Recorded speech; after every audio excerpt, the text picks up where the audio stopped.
मित्रांनो नमस्कार. आपणा सफरमध्ये आपलं स्वागत आहे. मी गेल्या वेळेला तुम्हाला दाखवले की खुबे कसे पकडायचे असतात आणि या वेळेला मी तुम्हाला दाखवणार आहे की त्यांना कसे फोडायचे ते दाखवणार आहे.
आता आपण बनवूया. खाडीतले जे खुबे आणलेले त्याला धुवून स्वच्छ करून घेतले. एक वाटी आहे ते. त्याच्यासाठी लागणारं साहित्य आहे 1 वाटी कांदा, 1 वाटी टोमॅटो, कोथिंबीर, विनेगर, आले लसूणची पेस्ट आहे, गरम मसाला, हळद, तिखट आणि चवीपुरतं आपण मीठ घेणार आहे आणि ह्याला लागणारं तेल. चला तर आपण बघूया ही रेसिपी कशी बनवायची. एक कढई घेतली आहे, त्याच्यात तेल टाकलाय. तर बघा आता हे तेल तापलाय, त्याच्यात आपण टाकूया कांदा.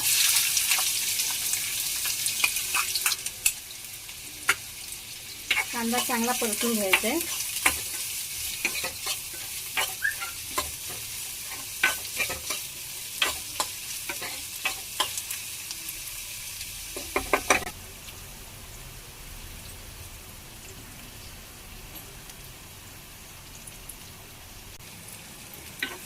आता हा कांदा बरेपैकी लाल झालाय. आता आपण याच्यात टाकूया आले लसूणची पेस्ट. हे मी 2 चमचे घेतले.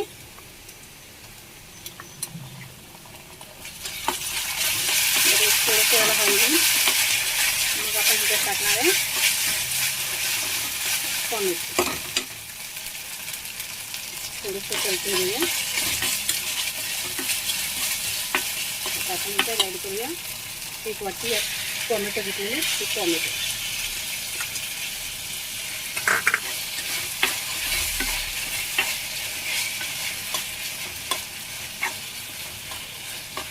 त्याला पण त्याला 5-10 मिनिटं टोमॅटो शिजेपर्यंत असंच ठेवायचं.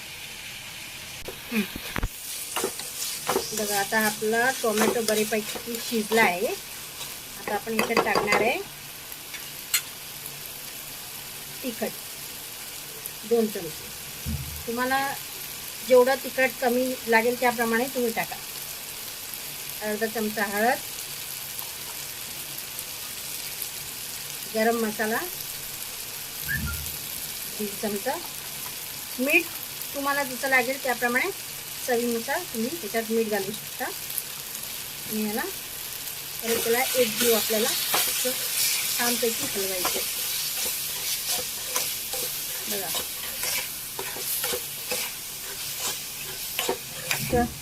मस्त कलर आलाय त्याचा. आता आपण त्याच्यात टाकणार आहोत हे जे 1 वाटी जे आपण सोलून घेतलेले ते जे खुबे होते ते आता आपण ह्याच्यात ॲड करणार.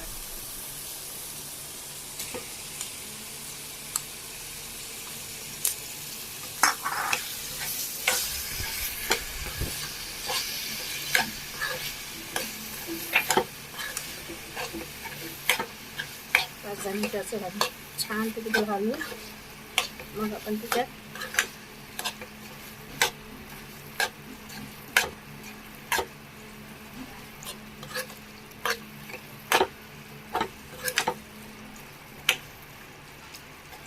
पाच 10 मिनिटं घालवलं. त्याच्यात आपण परत त्याला 5-10 मिनिटं आपण त्याला एक झाकण ठेवून शिजत ठेवणार आहोत. चला तर आपण बघूया. 5-10 मिनिटं झालेली आहे आणि बघा कसा छानपैकी रंग आलाय आणि असं साईडला तेल पण सुटलंय.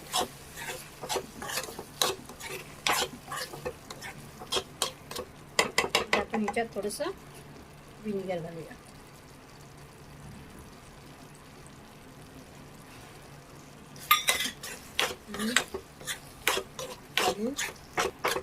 विनेगर याच्यासाठी घालतात की ते माशाचा जो खोब्याचा जो पण वास आहे ते जाण्याचं. जसं आपण चिंच कोकम वापरतो त्याप्रमाणे विनेगर आहे आणि खायला पण चविष्ट आहे लागतात. जसे खाडीतले खेकडे आहे, कोळंबी आहे, कालवा आहे त्याचप्रमाणे हे पण त्याची चव लागते. आता हे तयार झालेलं आहे. आपण वरून थोडीशी कोथिंबीर घालूया.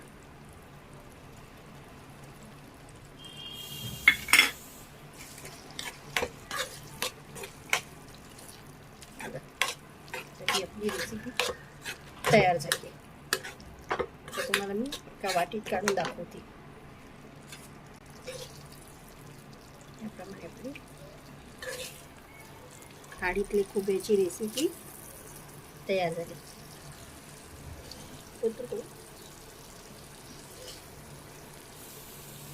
किती सुंदर रंग आलाय आणि छान आहे. माझी रेसिपी तुम्हाला आवडली असेल तर नक्की करून पहा.